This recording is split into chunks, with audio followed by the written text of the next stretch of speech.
दोस्तों हमारे साथ में है कार्तिक, जिनका दोस्तों रेलवे में ग्रुप डी 2022 में भी सिलेक्शन हुआ था। इसके बाद में जो भी एएलपी 2024 वाली जो भर्ती थी इसमें भी हो चुका है। ग्रुप डी में आप ऑलरेडी थे, इसमें क्या क्या काम होता है? सर वो थोड़ा सा जो पटरियों का देखभाल किया जाता है, जिसपे पटरियों का मेंटेन करना, ठीक जो है। उसमें अगर ऊपर नीचे हो गया उसको संभालना, या उसका जो गेज लेवल है वो थोड़ा सा अलग हो गया उसको मेंटेन करना, मतलब ठीक है। कुल मिला के पटरियों का पूरा मेंटेन करना होता है उसमें। ठीक है, तो चाहे उसका बारिश हो, धूप बारिश हो, हो, कुछ भी हो, कुछ वो भी करना ही सर, पड़ता है। बारिश हो, धूप हो, आग लगे, कुछ भी हो, पर आपको जॉब करना है। ठीक है। और आपको जाना है। रेलवे का क्या है ना, जैसे सर आप अदर किसी जॉब में जा रहे हो तो उसमें कुछ ऐसा डिपार्टमेंटल नहीं होता, जी। लेकिन रेलवे का ऐसा है कि आप इसमें जो आ रहे हो तो आपके पास बहुत चांस है। एक ग्रुप डी लेवल का बंदा डीआरएम तक पहुंच सकता है अगर उसके पास क्वालिफिकेशन है उस लेवल की, हाँ। उस लेवल की तो। ठीक है। बहुत बच्चों को साइंस से डर लगता है कि अब पता नहीं साइंस क्या ही है, कैसे पढ़े जिससे साइंस में वो अच्छा स्कोर कर पाए। सर मुझे भी डर लगता था साइंस से, सबसे पहले मैं आपको बताऊं, क्योंकि क्या ना, हम गवर्नमेंट स्कूल से पढ़े, इतना साइंस नहीं पढ़ पाते।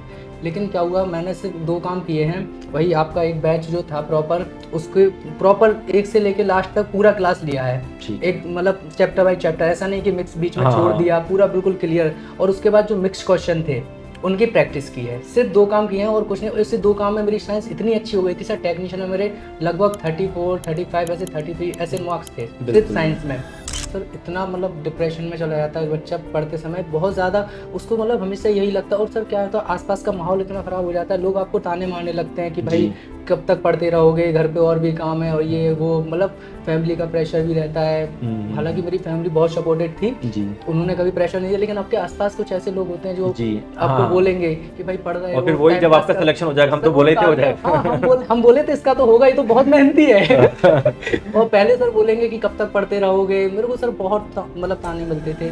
टेस्ट वगैरह का क्या इंपॉर्टेंस रहता है? मॉक टेस्ट देने चाहिए नहीं देने चाहिए? बिल्कुल देने चाहिए मॉक टेस्ट तो सबसे, एक बार सिलेबस कंप्लीट और एक बच्चे को रहता है कि मेरे मार्क्स कम आते हैं तो मैं डिमोटिवेट हो कोई जाता बात नहीं सर, क्योंकि मार्क्स कम आएंगे तभी तो आप बढ़ाने की कोशिश करोगे। अगर मार्क्स ऑलरेडी बढ़ जाएंगे तो आप फ्री हो जाओगे, अरे मेरे तो इतने अच्छे मार्क्स आ रहे हैं, फिर एग्जाम में आप कुछ नहीं कर पाओगे। सलाह देना चाहूँगा कि यहाँ वहाँ भटकने से बेहतर है आप यहाँ वहाँ नहीं भटको, क्योंकि यूट्यूब पे 1000 प्रकार की चीज़ें हैं। आप जितना भटकोगे उतना आपका दिमाग खराब होगा। एक टीचर को बेस्ट पकड़ो बिल्कुल अच्छे से।